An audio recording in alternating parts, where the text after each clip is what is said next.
আমি গভীর শ্রদ্ধার সাথে স্মরণ করছি 47, 52, 71, 90 শাপলা চত্বরের সম্মানিত শহীদবৃন্দকে এবং ফ্যাসিস্ট আমলে 15.5 বছর যারা নির্যাতিত হয়ে দুনিয়া থেকে বিদায় নিয়েছেন, লড়াই করেছেন, আহত হয়েছেন, পঙ্গু হয়েছেন, আয়নাগরের বন্দী হয়েছেন, বিভিন্নভাবে যারা নিগৃহীত হয়েছেন। বিশেষভাবে আমি গভীর শ্রদ্ধার সাথে স্মরণ করছি 24 জুলাইয়ে যারা বুক চিতিয়ে লড়াই করে আমাদেরকে আজকের এই সংসদ গঠন করার সুযোগ তৈরি করে দিয়েছেন। তাদের মধ্যে যারা নির্যাতিত হয়ে দুনিয়া থেকে বিদায় নিয়েছেন, মহান রব্বুল আলমিনের দরবারে দোয়া করি আল্লাহ তাদের সকলকে শহীদ হিসাবে কবুল করুন। যারা আহত পঙ্গু হয়েছেন আল্লাহ তাদেরকে সুস্থতার নিয়ামত দান করুন। আমরা সকলের প্রতি গভীর শ্রদ্ধাশীল, কৃতজ্ঞ, ঋণী। আজকের এই সংসদ গতানুগতিক কোনো সংসদ নয়, এটা 24 রক্তের উপর দাঁড়িয়ে থাকা একটি সংসদ। আজকে আপনি মহান সংসদের স্পিকার বা অভিভাবক নির্বাচিত হয়েছেন এবং আপনার সাথে ডেপুটি স্পিকার হিসেবে জনাব কায়সার কামাল সাহেব নির্বাচিত হয়েছেন। আমরা দুইজনকেই অভিনন্দন জানাই। মাননীয় স্পিকার, বাংলাদেশের স্বাধীনতার পরপর 55টি বছর আমরা অতিক্রম করে এসেছি। এই দেশের সংসদ এবং সংসদীয় রাজনীতি সত্যিকার অর্থে খুব কম সময়ে কার্যকর ছিল। অল্প যেটুকু সময় ছিল জনগণ তার সুবিধা পেয়েছে। বেশিরভাগ সময় ফ্যাসিজমের কবলে পড়ে এই সংসদ ছিল অনেকটা দামি সংসদ, অকার্যকর। এবং আপনি যে বিরল সম্মানে আজকে ভূষিত হয়েছেন, এই জায়গায় অভিভাবকত্বের দায়িত্ব যারা পালন করেছেন অতীতে, তারা নিজের উপর, সংসদের উপর, দেশবাসীর উপর, গণতন্ত্রের উপর, মানুষের অধিকারের উপর তারা সুবিচার অনেকেই করতে পারেননি।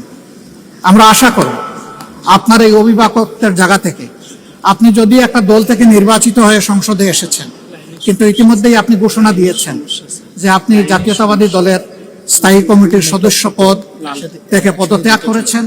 এখন আপনি সকলের, আমরা মনে করি আপনার কাছে সরকারি দল এবং বিরোধী দল আলাদা কিছু হবে না। আপনার কাছে আমরা সুবিচার পাব, জাতির কল্যাণে যে কথাগুলো বলতে চাইব সেই কথাগুলো বলার সুযোগ আপনার কাছ থেকে পাব। আপনার নেতৃত্বে এটি একটি গতিশীল সংসদ হবে, এটা আমরা আশা করতে চাই। আমরা আশা করতে চাই অতীতে যে মন্দ নজির সৃষ্টি হয়েছে বিভিন্ন সময়, এটি নতুন করে আর হবে না। আজকের এই সংসদে অনেক তরুণ সদস্য এখানে আজকে এসেছেন। আমিও বয়সে একটু বেশি হলেও আমিও তরুণ। আমার জীবনে এটা প্রথমে এই সংসদে ঢুকলাম, সুতরাং আমিও তরুণদের একজন। সেই তরুণরা যারা এখানে প্রাজ্ঞ আছেন, অতীতে যারা এই মহান সংসদের সদস্য বারবার নির্বাচিত হয়েছেন, তাদের কাছ থেকে আমরা ভালো কিছু শিখব।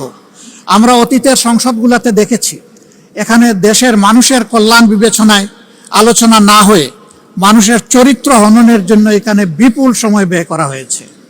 আমি আপনাকে বিনীতভাবে অনুরোধ করব, এই সংসদ যেন কারো চরিত্র হননের কেন্দ্রে পরিণত না হয়। আপনার কাছ থেকে কেউ সামান্যতম সুযোগও যেন এই ব্যাপারে না পায়। আমরা চাই এই সংসদ শুধুমাত্র জনকল্যাণে প্রতিষ্ঠিত হবে এবং পরিচালিত হবে। আমি আস্থাশীল, গভীর আস্থাশীল, আপনি একজন লড়াকু মুক্তিযোদ্ধা, আপনি পারবেন ইনশাআল্লাহ এই সংসদকে সফলভাবে নেতৃত্ব দিতে।